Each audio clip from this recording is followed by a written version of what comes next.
Yurdunu qeyrətlə sevən əskər olur mübariz.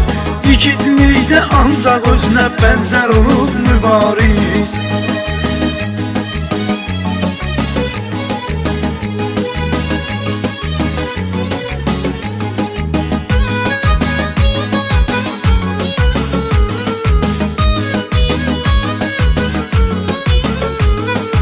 Oyandırdı xalqını öz şəhadət xəbərinə, fəxr edib qürur duyur hər zaman zəfərinə.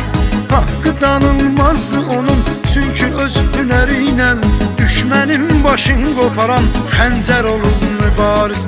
Düşmənin başın qoparan xəncər olur mübariz. Yurdunu qeyrətlə sevən əskər olur mübariz.